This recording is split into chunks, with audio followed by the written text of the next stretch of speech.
আসসালামু আলাইকুম সবাইকে। আপনি যদি কোনো এজেন্সির মাধ্যমে হাজার হাজার টাকা খরচ না করে নিজে নিজেই সৌদি আরবের ভিজিট ভিসার জন্য আবেদন করতে চান, তবে আজকের এই ভিডিওটি আপনার জন্য খুবই গুরুত্বপূর্ণ হতে পারে। আজকের এই ভিডিওতে আমি আপনাদের সঙ্গে আলোচনা করব বর্তমানে বাংলাদেশ থেকে সৌদি আরবের ট্যুরিস্ট ভিসা পাওয়ার একেবারে 100% অথেন্টিক এবং আপডেটেড পদ্ধতি।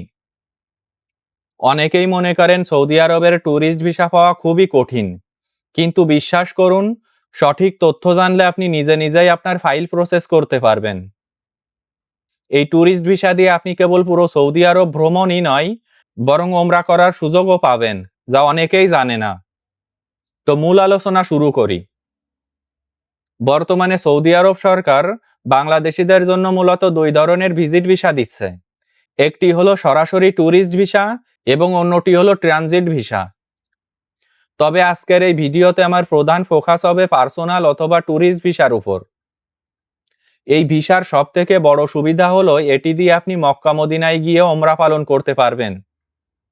বর্তমানে নতুন নিয়ম অনুযায়ী সৌদি সরকার এখন স্টিকার ভিসার পরিবর্তে কিউআর কোড যুক্ত ইলেকট্রনিক ভিসা দিচ্ছে, যা সরাসরি আপনার ইমেইলে চলে আসবে। এই ট্যুরিস্ট ভিসা সাধারণত 1 বছর মেয়াদি হয় এবং আপনি মাল্টিপল অথবা সিঙ্গেল এন্ট্রি উভয় সুবিধাই নিতে পারবেন। মাল্টিপল এন্ট্রি ভিসায় আপনি বছরে 90 দিন পর্যন্ত সেখানে অবস্থান করতে পারবেন। এছাড়া যাদের পাসপোর্টে আমেরিকা যুক্তরাজ্য অথবা সেনজেন ভিসা আছে, তাদের জন্য আছে ওয়ান অ্যারাইভাল ভিসার বিশেষ সুবিধা।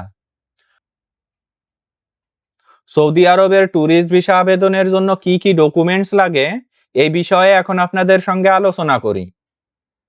ভিসা আবেদনের সবথেকে গুরুত্বপূর্ণ অংশ হলো ডকুমেন্টস গোছানো। কারণ সৌদি ইমিগ্রেশন আপনার সামান্য তথ্যের ভুলের কারণে আপনার ভিসা আবেদন বাতিল করে দিতে পারে। বর্তমান তথ্য অনুযায়ী আপনার পাসপোর্টের মেয়াদ ন্যূনতম 6 মাস থাকতে হবে এবং আপনার পাসপোর্টের ইনফরমেশনাল পেজের 1 থেকে 2 সেট ফটোকপি অবশ্যই লাগবে। ছবির ক্ষেত্রে 2x2 ইঞ্চি সাইজের সাদা ব্যাকগ্রাউন্ডের একদম সাম্প্রতিক ছবি লাগবে।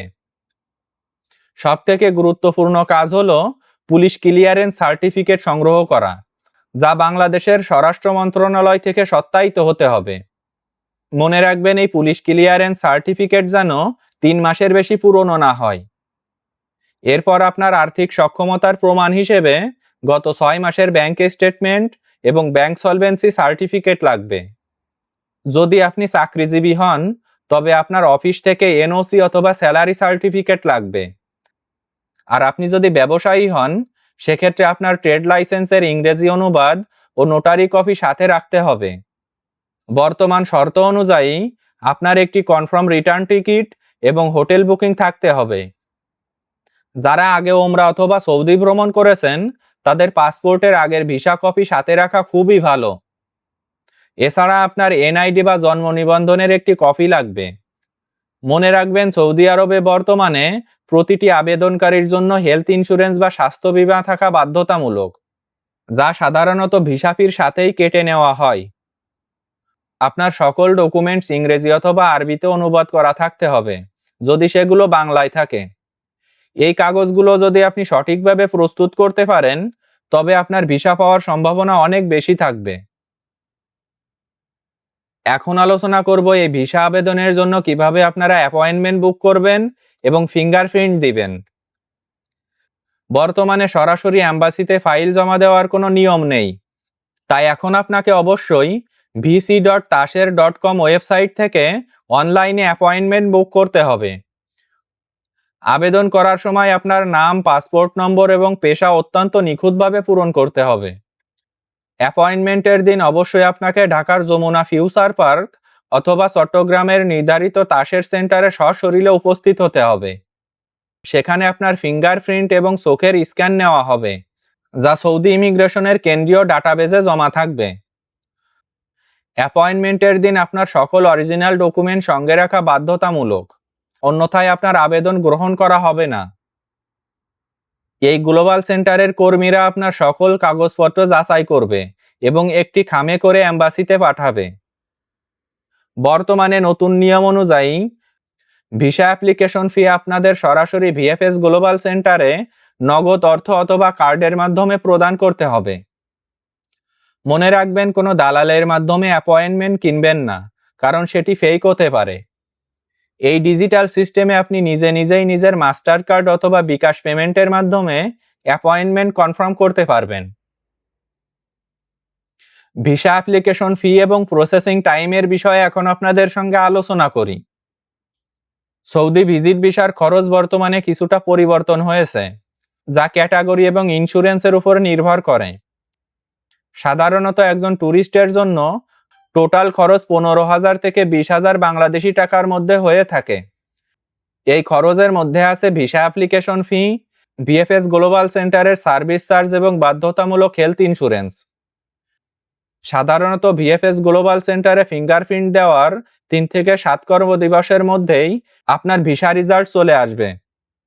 যদি কোনো ডকুমেন্টস নিয়ে অ্যাম্বাসির সন্দেহ থাকে, তবে সেক্ষেত্রে 10 থেকে 15 দিন পর্যন্ত আপনার সময় লাগতে পারে। আপনার ভিসাটি অনুমোদিত হলে আপনার ইমেইলে একটি কিউআর কোড সহ পিডিএফ আসবে এবং এই পিডিএফ ফাইলটি আপনার আসল ভিসা। মনে রাখবেন, ভিসা ফি একবার প্রদান করলে তা অফেরতযোগ্য, তাই ডকুমেন্ট শতভাগ নিশ্চিত হয়েই পেমেন্ট করবেন। বর্তমানে সৌদি সরকার পর্যটনে উৎসাহিত করতে মাঝে মধ্যে ভিসা ফির উপর ডিসকাউন্ট বা বিশেষ অফার দেয়, তাই ওয়েবসাইটে নিয়মিত চেক করা বুদ্ধিমানের কাজ হবে। এখন আলোচনা করি সৌদি আরবে প্রবেশ এবং ইমিগ্রেশনের নিয়ম কানুনের বিষয়ে। ভিসা হাতে পাওয়ার পর সৌদি আরবে প্রবেশের সময় আপনাকে কিছু জরুরি গাইডলাইন মেনে চলতে হবে।